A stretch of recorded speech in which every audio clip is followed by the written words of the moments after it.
and again, as they say in the film, a heart attack in the mouth. I was going to swear then. Can I swear in mic to remember where I was in the film? And that was easy to play because the stress was steadily rising, and it made it much better. He sort of cut through it and made it humorous. I'm really proud of it.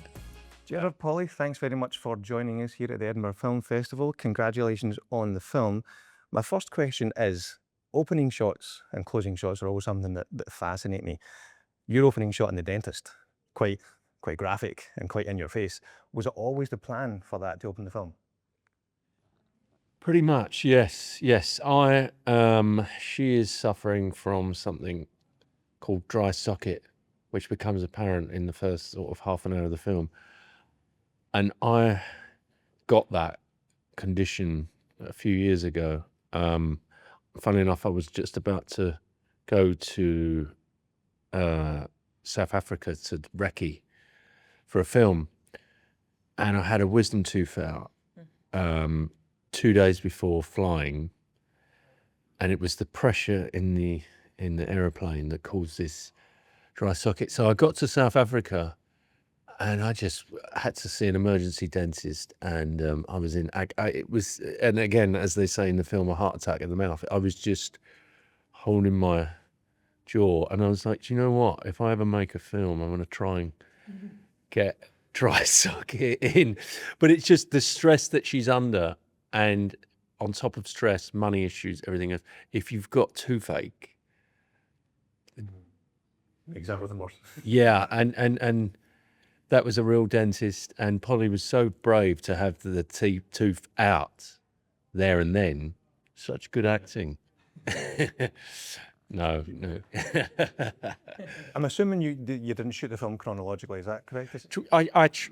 As much as I can, like if you work with a good first, we try as much as we can, because it obviously helps the actors so much. It helps me, but it helps the actors so much if you go on that journey.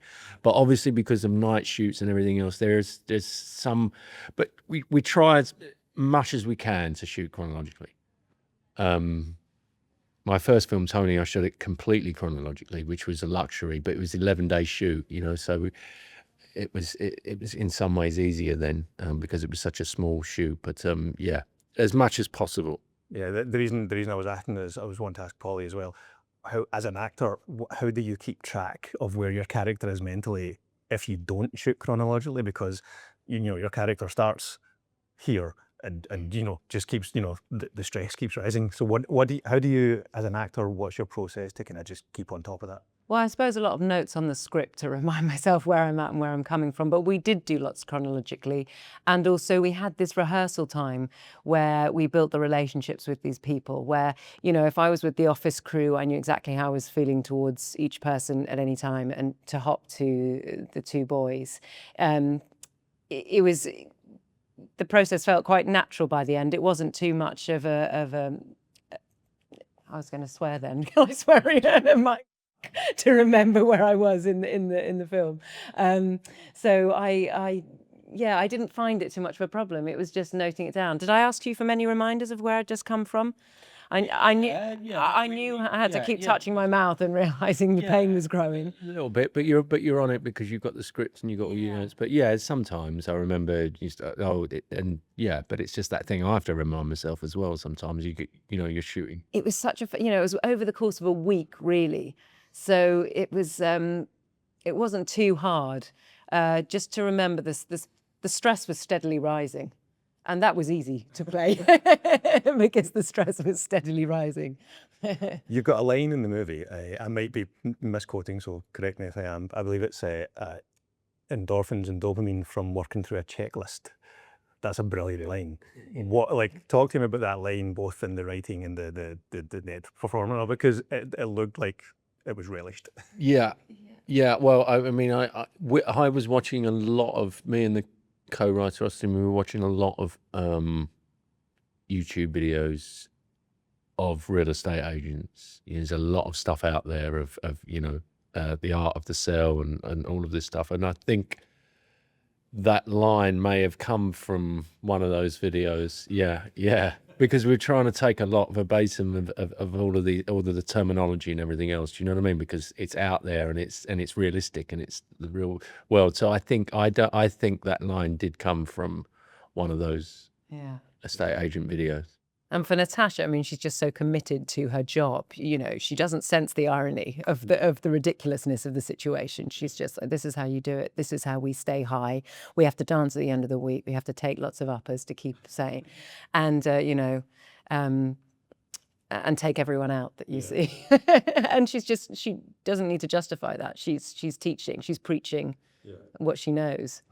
At the channel, we're big fans of physical media. Director commentary, crew commentary, cast commentary, things like that. If you guys were ever to sit down and record a commentary track for the movie, which scene or scenes would you be excited to chat about on that commentary track?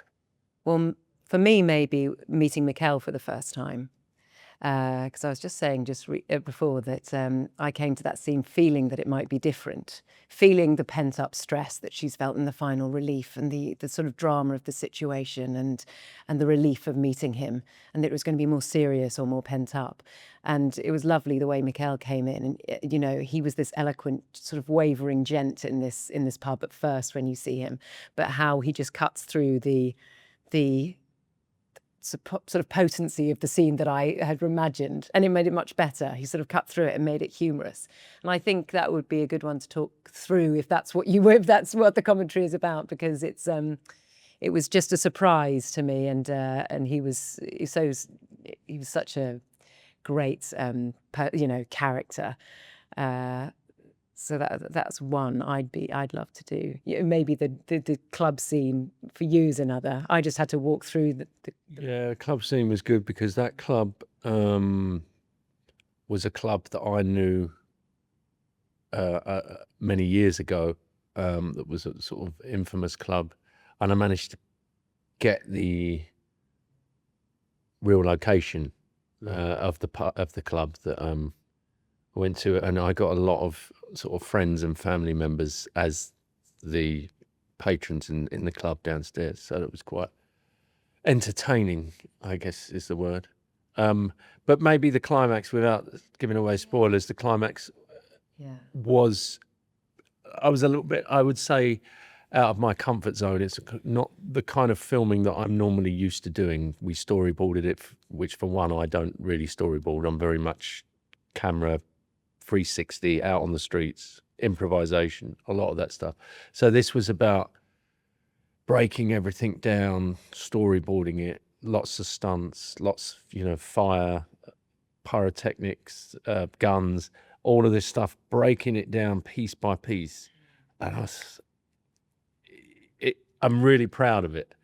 And I think it works incredibly well, but it took a bit of discipline to just like, oh God, this is going to take some time, some planning, and probably working with different stunt guys and working in different rooms and up and down, everything going on. But yeah, we did it. But I think that for me was a challenge. Right. Different style of filmmaking to what I'm used to. As I said, we're big fans of physical media at the channel. What's your thoughts on streaming versus physical media, and do you remember what your first VHS or your first DVD was? I mean, I love physical media.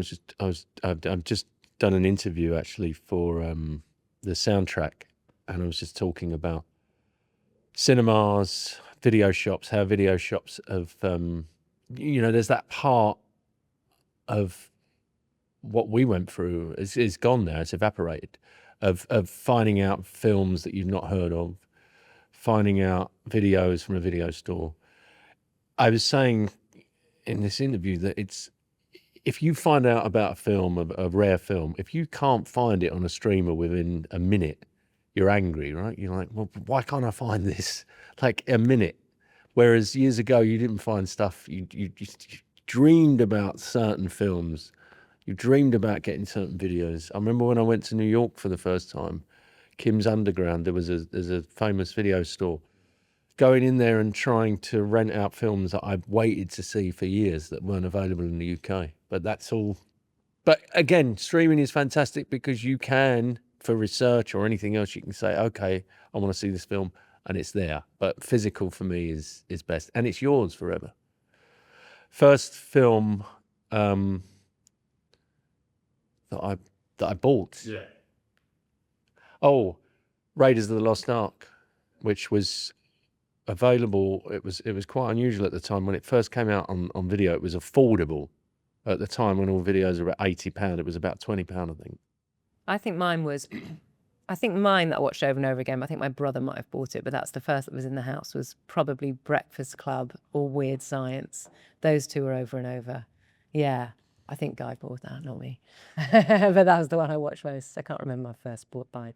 Good stuff, good stuff. Guys, I think we're out of time. Thank you so much. Thank you. For the chat, and good luck with the film, and enjoy the rest Cheers, of the buddy. festival. Thank you. Cheers. Thank you. Nice. Guys, thanks very much. Thanks, buddy. Appreciate it. What was your first?